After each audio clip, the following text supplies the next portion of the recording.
everyone, my name is Derek Plavin, and welcome back to episode 19 of How to Practice Jazz Guitar Efficiently.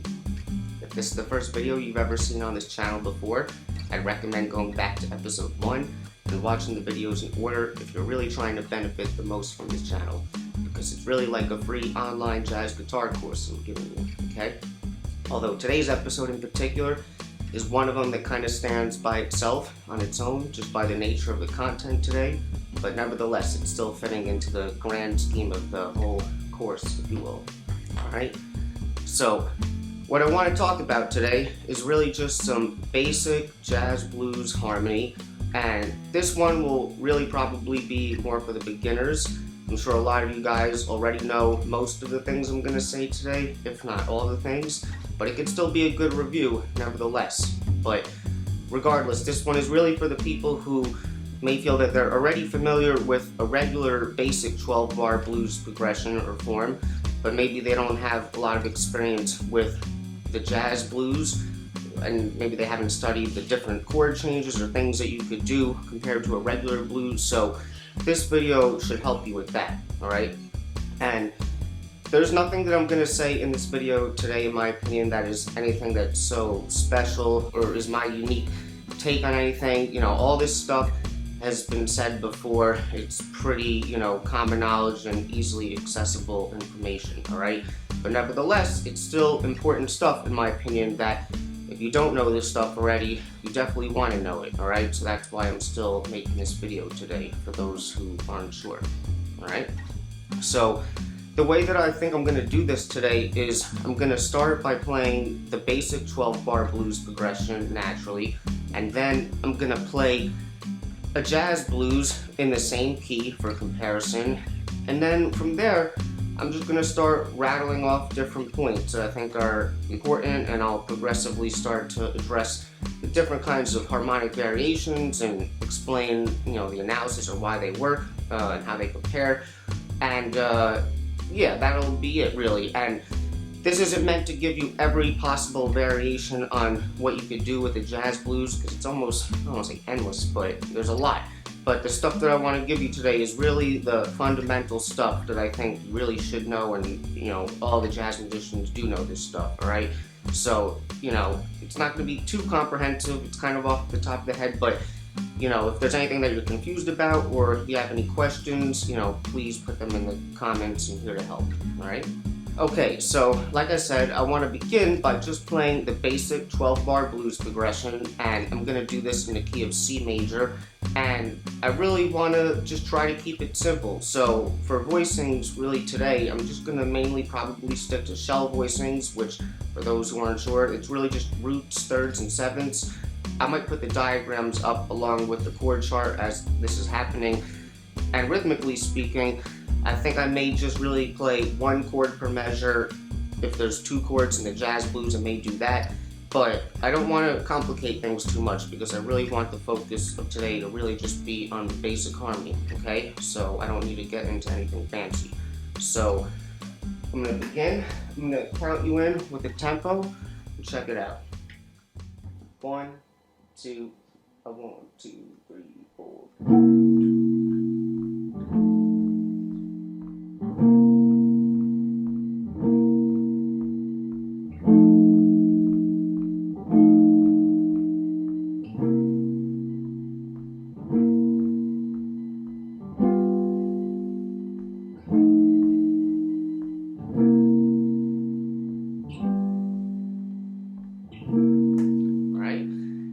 So most of us should know that already, or be familiar with it.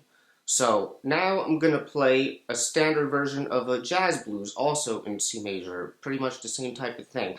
And just for those of you who aren't sure, when I say standard version, really all I mean is that, there's so many little variations and subtle differences when it comes to changes or things you can do on a blues. Some of these differences, some people may even kind of interpret as being the same thing anyway, but I really want to play like what we typically see as a basic standard representation of a jazz blues. If you were to open up a chart of a jazz blues tune, these are the changes in any key that you would typically see.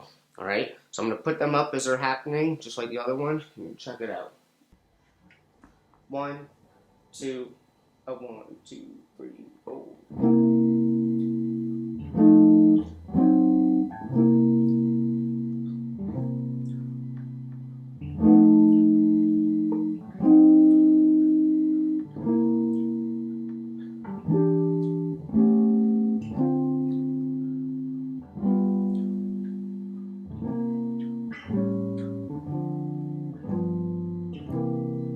Right? Alright, so to begin, I want to go back to the basic blues progression for a second.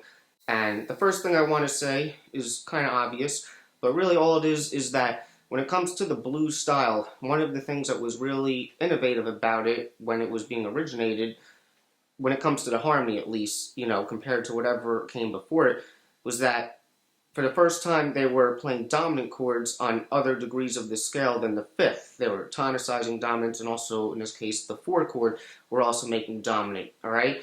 And typically, we all know that the fifth, or the dominant chord, is really built off of the fifth degree of the scale, and functionally, it's our main, or our strongest cadential chord that creates tension that resolves to a 1 in a major or a minor key.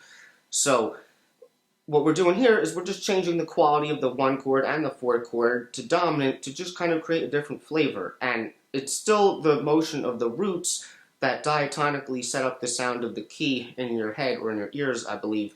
But this is just giving you a different feel so that, it sounds like the dominant is like the home zone as well as the tension point, all right? So what this is doing is it's not that the chords have to be dominant with the point I'm about to make, but we're really looking at each one of these main points of the key, or the tonal centers of the key, the 1, 4, and 5, as their own, tonics or tonal centers in terms of how you may arrive at them, okay? Even though the 1 is really the true 1 chord in the key, but we can look at the other main tonal centers as their own sort of individual 1 in terms of how you could arrive at it. So if you see it like that, then you can kind of get creative with, oh, well, how do I want to arrive at this chord, all right? So continuing from that, the next thing I want to say, and this is really just, regular harmony stuff here, but the 1, the 4, and the 5, we're talking about functional harmony here.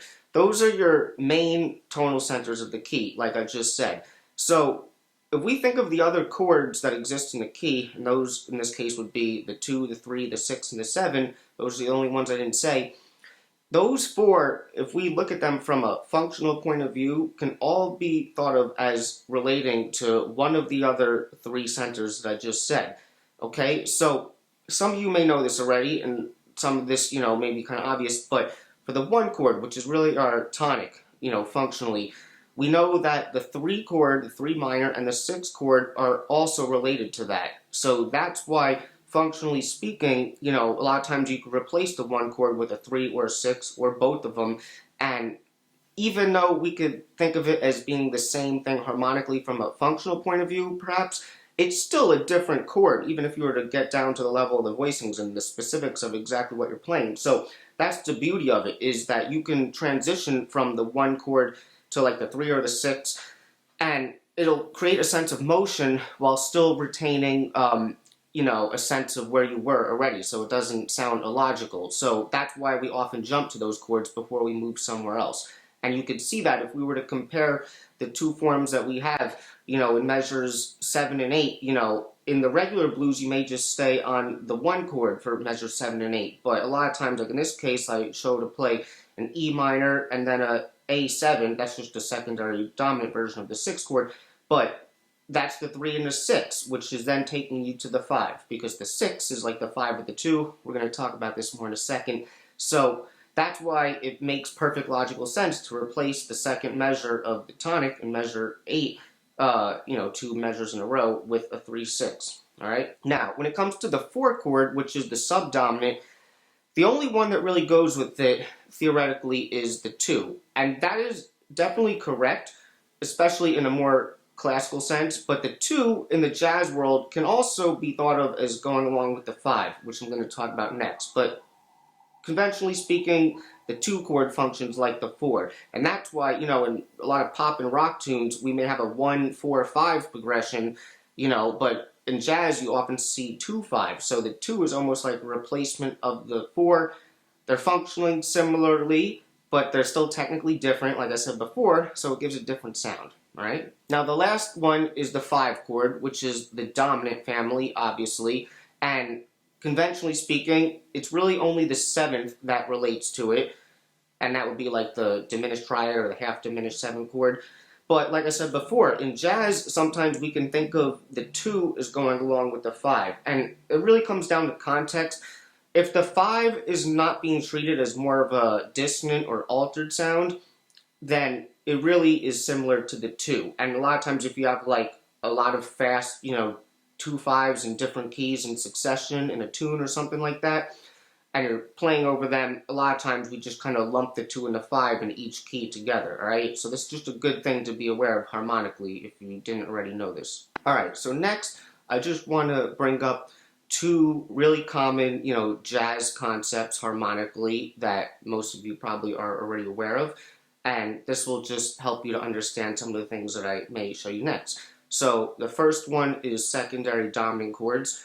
And for those of you who don't know, that really just is when, like I said, typically the real dominant chord in any key is mainly built off of the 5th degree.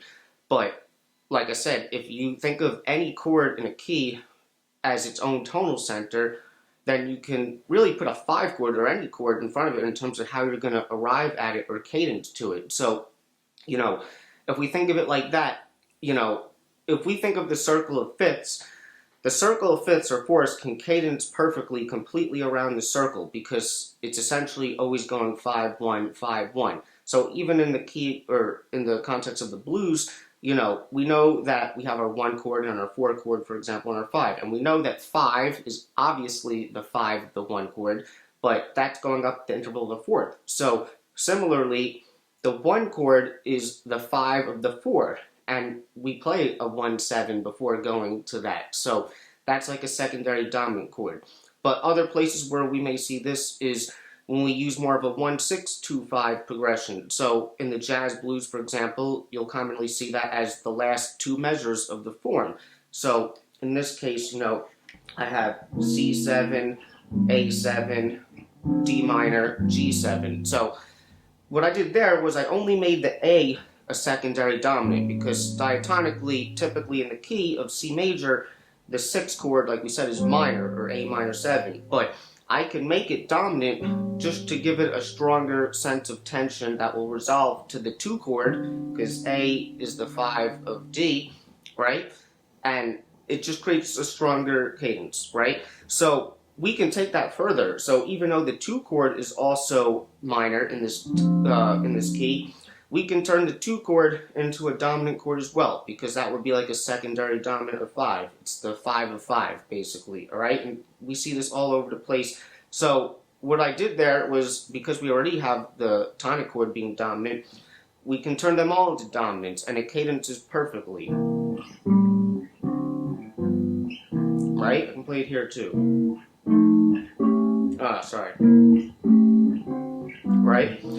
So the next concept that goes along right with that would be tritone substitution. And really all that is whenever you have a basic dominant chord, if you play a dominant chord instead, that would be up a tritone from the root of the original chord, and a tritone is just a flat 5 or 3 whole steps in a row. That's why it's called tritone.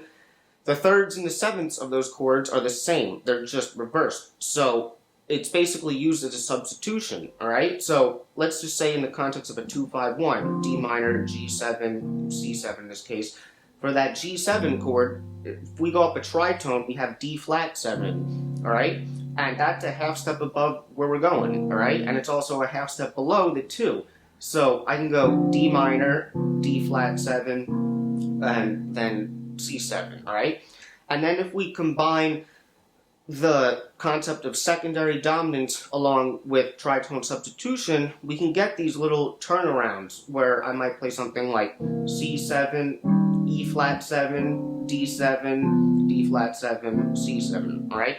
This is extremely common. Now, of course, it can be voiced in lots of different ways and you can make it unique and interesting, but this is just the foundation of this, alright?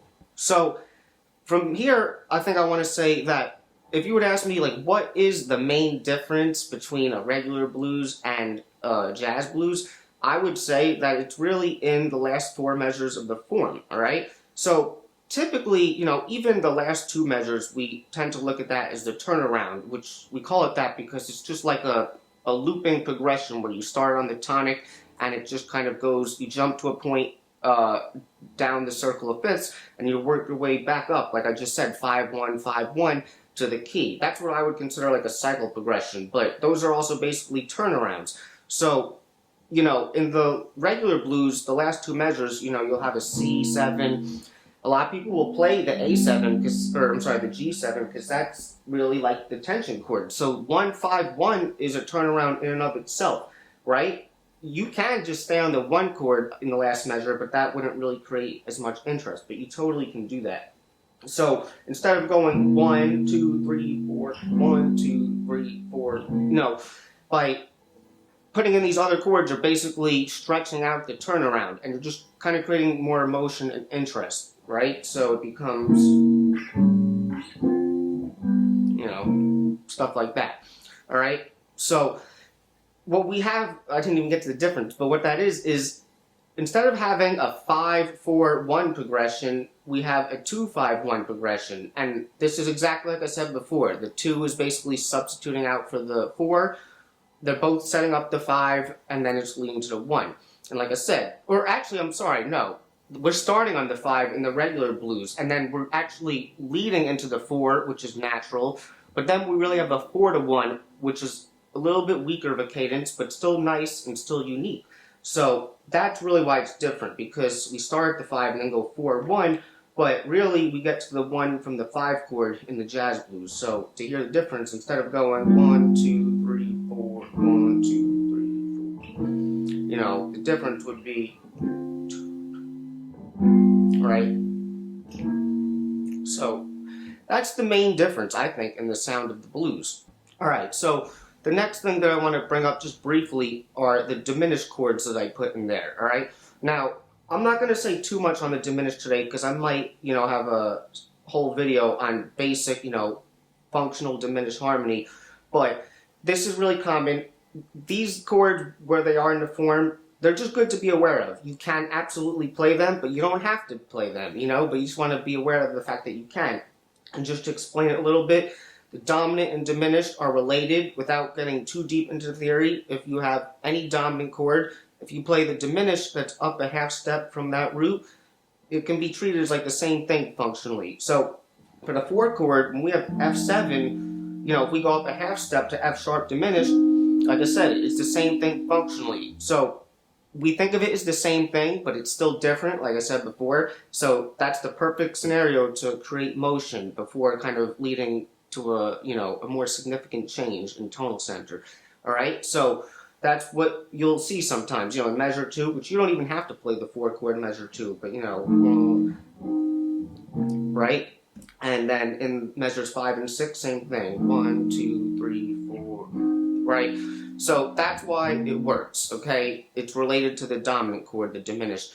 I'm not going to say too much more on it now, but that's one thing that you'll typically start seeing people do when it comes to the jazz blues. They'll put diminished. And it can also be put in other places as well, but we're not going to get too much into that right now. When we get to the diminished stuff more specifically, I'll talk about that. Alright, so next I want to address something that I kind of started to bring up before, how, you know, the 2 chord, like the D minor, it sets up the 5. And I said how in a jazz context, a lot of times we can kind of put those 2 together as a pair and think of them as the same sound. And if we can think of it like that, then we can play both of them when we're on the dominant chord. So any dominant chord that you have, it doesn't matter what degree of the scale is, if you just go down a 4th from that root, that would be where the 2 is, because the 2 going up to the 5, any 5, is like the interval of a 4th. So for C7, that would be G minor, 7, C7. For F7, that would be, you know, C minor, F7. So we already have a 2-5 at the end of the jazz blues, but if we know this, when we play these chords, you know, let's just say I stay on the 1 chord for the first 4 measures, I can do something like this. I'll play more of a Charleston rhythm since I'm doing 2 chords per measure. 1, 2, 3, 4, right? 2, 5. Now 4 chord, C minor, F7. Back to this one. Maybe I'll just stay on there. Now the 2.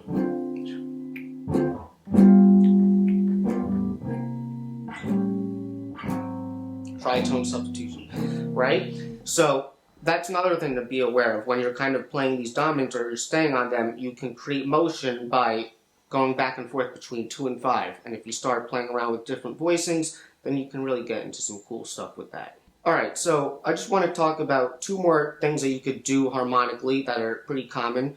So the first one would be the use of a minor 4 chord. And this is pretty common, not just in jazz, but other styles of music as well. And you can think of it as a strong cadence that's basically like the opposite of a 5-7. I don't really want to get into the theory of it now, but instead of having something like a G minor or G7 to C, you know, you can have F minor, you know, to that. Now, you can also do stuff where if you are already on the 4 chord or a 4-7 in this context, you can play one measure of that and then one measure of the 4 minor. So, you know, 2, 3, 4. You know, so that's another one. You can also put it at the end of the 2-5 or the end of a form. You know, let's just say I'm going 2-5. 1. Now play the 4 minor. And then you're at the top, right? So different places where you can put that. So actually, before I make the next point, because I should have said this before the 4 minor, but really what you want to understand are what are the common arrival points, speaking of measures in the form, and what are the common tension points, all right? Now, in my opinion, I got this thing I wrote down, all the main arrival points in the form of the blues would be bars 1, 2, 3, 5, 7, 9, and 11. And then the tension points would be 4, 6, 8, 10, and 12. And if you take a look, you know, afterwards, you'll notice that, especially with the tension bars, those are typically the bars where you're going to create more tension or, you know, ways of cadencing to whatever the arrival points are. And all those arrival points, you don't have to arrive at all of them in every course.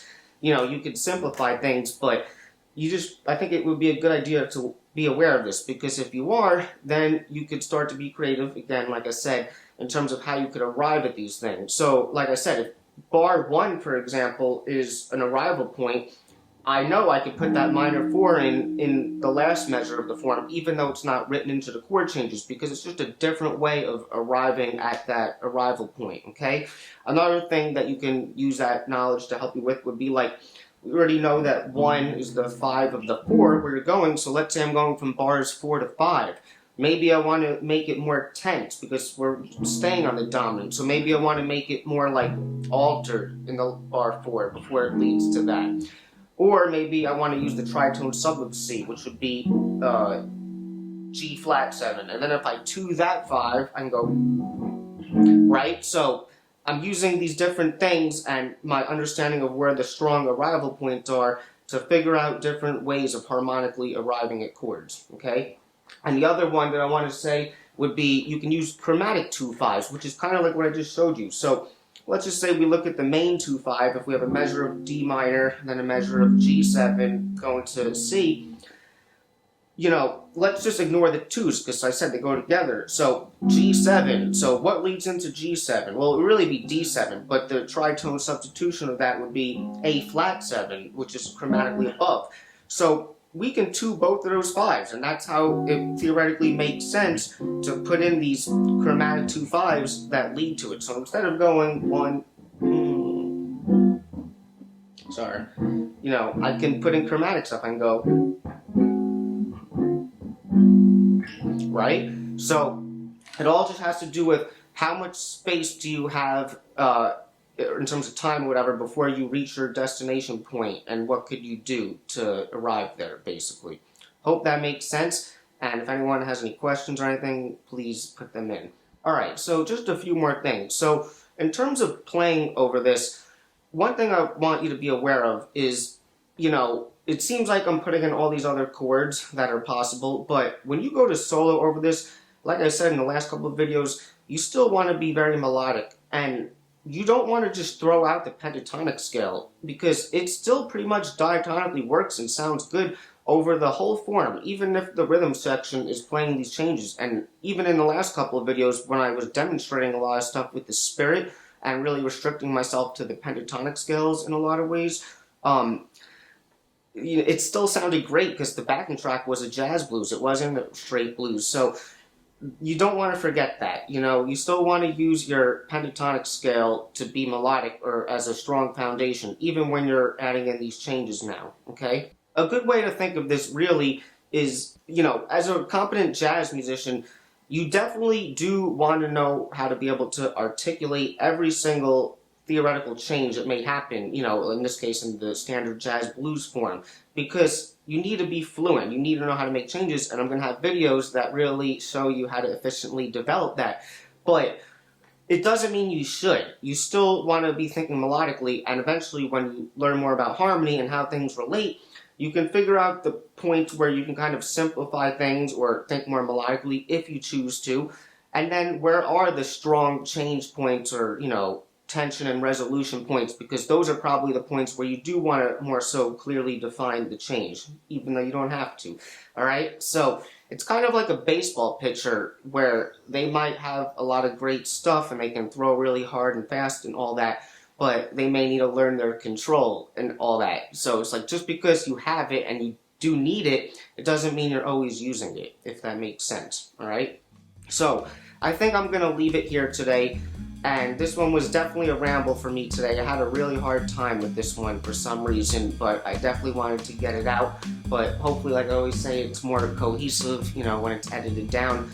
So, I'm going to talk about harmony and different ways of looking at it or simplifying it. Not in the next video. I just really wanted to talk more about the blues today. But in the next episode... Hope you're ready for the next episode. Hey! I think what I want to start getting into now is some of the important rhythmic concepts that I think will really, improve you as a jazz musician fundamentally. Alright, so we'll do that, and then I might have a couple of things where I'm talking about harmony and maybe comping again. So it's a lot, but I hope you're enjoying all this. So if you like this video, I would definitely appreciate giving it a like. It helps me out.